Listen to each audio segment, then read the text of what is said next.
Carl Jung, the architect of the soul. What if the greatest journey you could ever take wasn't to the stars or across the oceans, but deep into your own psyche? What if the real frontier wasn't out there, but in here, behind your eyes, beneath your thoughts, beneath even your name? Carl Jung didn't just explore the mind, he mapped the unconscious. He walked willingly into madness to find meaning. He saw that we are more than machines, more than neurons, more than instincts. He saw that we are myths in motion. This is the full journey into the work of Carl Gustav Jung, his most powerful theories, his boldest ideas, and the legacy he left, not only for psychology, but for your very soul.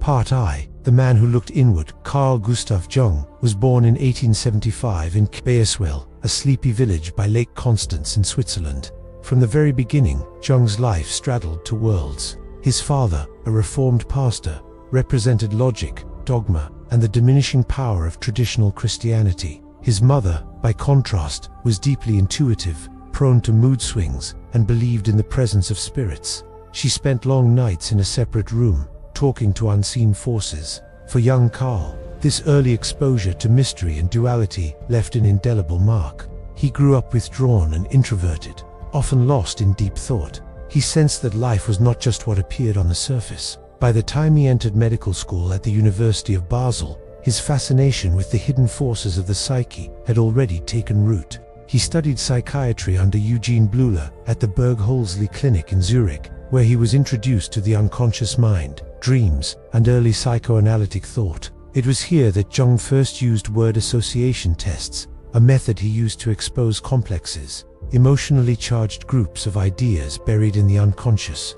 Then came the defining friendship of his life, his collaboration with Sigmund Freud. When Jung met Freud in 1907, they talked for 13 hours straight. Freud saw Jung as his intellectual heir, the one who would carry psychoanalysis into the mainstream. And for a time Jung agreed. He admired Freud deeply, and their letters crackle with mutual respect and intellectual electricity. But tensions grew.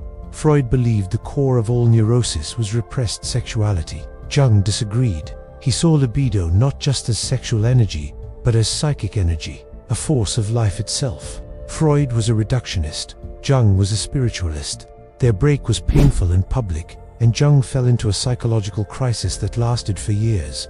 During this creative illness, as he later called it, Jung withdrew from academic life. He embarked on an inner journey, guided only by dreams, symbols, and the stirrings of his own unconscious. He painted mandalas. He spoke with archetypal figures. He journaled conversations with inner characters in what became the Red Book, a massive illuminated manuscript kept secret for decades. To an outsider, it looked like madness, but to Carl Jung, it was initiation. He believed he had to experience the unconscious firsthand to understand it.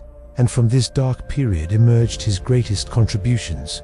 Carl Jung proposed that the psyche is composed of several distinct layers: the ego, the conscious mind, our sense of self and identity; the personal unconscious, unique to each individual, containing forgotten memories, repressed experiences, and subliminal perceptions; the collective unconscious, the deepest layer, shared by all humans. This is where universal symbols and patterns live. In the collective unconscious, Jung discovered archetypes, recurring characters and themes that appear across cultures, myths, and dreams. These are not learned. They are inherited blueprints.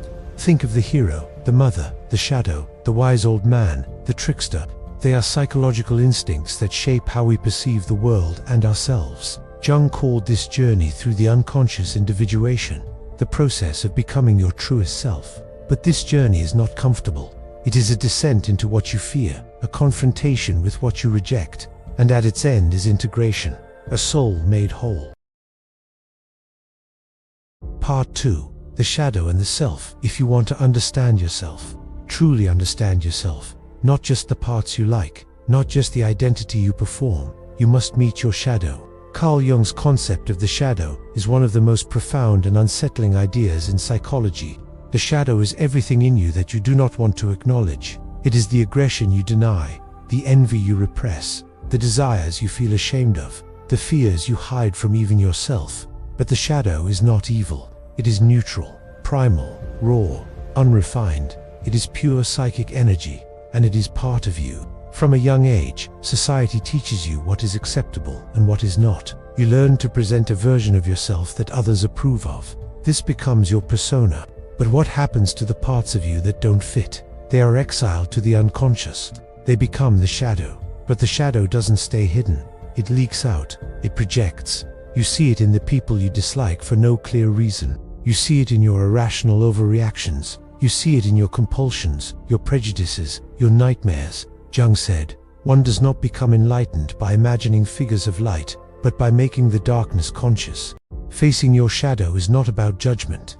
It is about integration. When you acknowledge your shadow, you reclaim your power. You begin to understand your full range of emotion and potential. You stop being possessed by unconscious forces.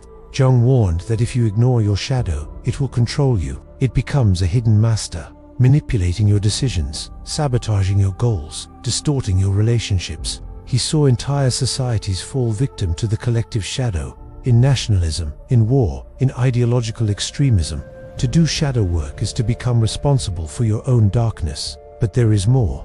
Beyond the shadow lies the self, not the ego, but the totality of your being. The self is your center, your compass, your source. It is the union of opposites, light and dark, conscious and unconscious, masculine and feminine. And the path to the self is individuation, the lifelong process of integrating all aspects of your psyche. This is not about perfection, it's about wholeness. You become who you are by confronting everything you are. Dreams are crucial on this path. Jung believed that dreams are messages from the unconscious, symbolic stories crafted by your inner mind. They speak in metaphors, in images, in emotion. Interpreting your dreams is a form of dialogue with the self. In therapy, Jung helped patients see that their symptoms were not just problems to be fixed, they were signals from the psyche. Depression, anxiety, compulsions. These were cries for integration, clues that the ego had lost contact with the deeper self. The shadow and the self are not enemies, they are partners. The ego is the bridge. If you are willing to explore your own depths, to face your fears, to listen to your dreams, to reclaim your inner world, then you begin the most important work a human being can do. You begin to become whole. Part 3. Archetypes, Dreams, and the Language of the Soul. To navigate the unconscious, you must learn its language, and that language is symbolic. Carl Jung believed that dreams are the royal road to the unconscious, not because they hide secrets behind veils of absurdity, but because they express meaning through archetypal imagery. They speak not to your intellect, but to your intuition. Your soul understands what your ego resists. Jung identified numerous archetypes, universal, primordial symbols that form the blueprint of human experience. These figures appear in mythology, religion, literature, and your own inner world. The persona, the mask you wear in public. It's necessary for society, but limiting when mistaken for your whole self. The shadow, all you repress or deny. Not inherently bad, but dangerous when ignored. The anima, animus, the inner feminine in men and the inner masculine in women. The bridge to the unconscious. The wise old man, woman. A guide to deeper truth and inner wisdom. The hero, the one who dares, suffers, and grows through struggle. The trickster, the chaos bringer, the rule breaker, sometimes a teacher in disguise. These are not roles you play. They are psychic energies that move through you, whether you know it or not. They shape how you love, how you fear, how you grow. Jung didn't invent these archetypes. He discovered them. They are embedded in the collective unconscious, arising spontaneously in dreams, visions, and cultural myths. Why does every culture have flood myths, dragon slayers, mother goddesses, or resurrected saviors? Because the psyche, across time and place, tells similar stories.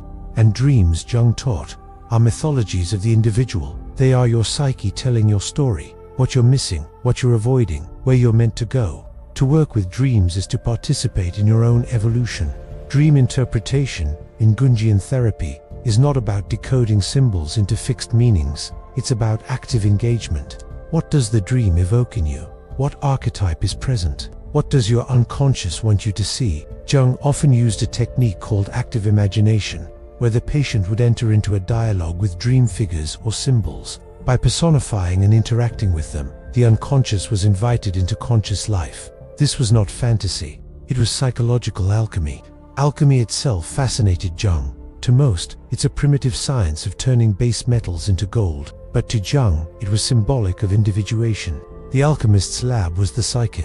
The gold was the integrated self. In medieval manuscripts, Jung saw projections of inner processes, the union of opposites, the dark night of the soul, the sacred marriage of sun and moon, all metaphors for inner transformation. Modern psychology, he argued, had forgotten the symbolic, repathologized what we should honor. We feared the irrational instead of listening to it. Jung's mission was to restore soul to science, and at the center of this restoration is the archetype of the self, the total, integrated being you are called to become. The self is not a goal you can force. It is a center that draws you forward, often through suffering, conflict, and paradox.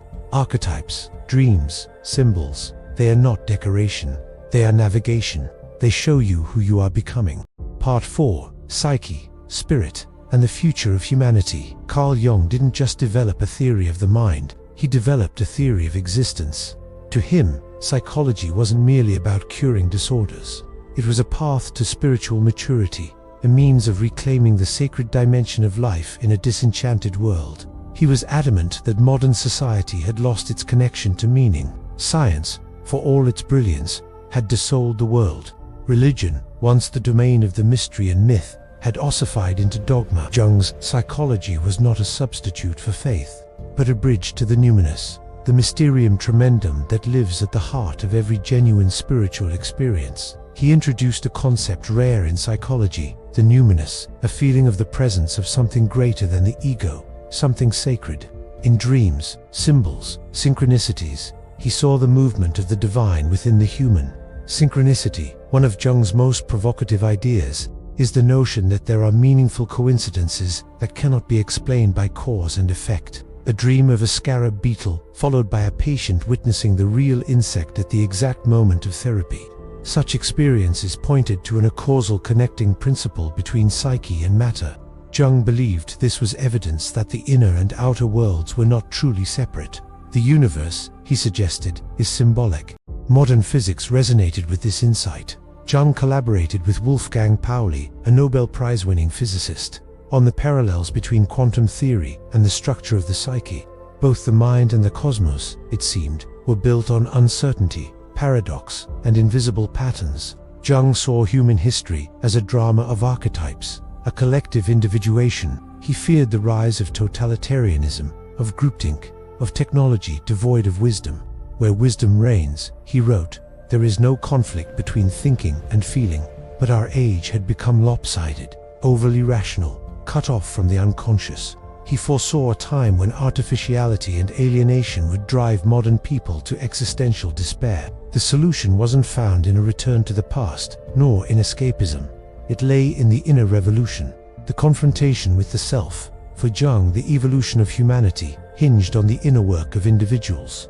Every person who faced their shadow, integrated their unconscious, and followed their own symbolic truth was contributing to a new paradigm of consciousness. Psychology was not just therapy, it was cultural transformation.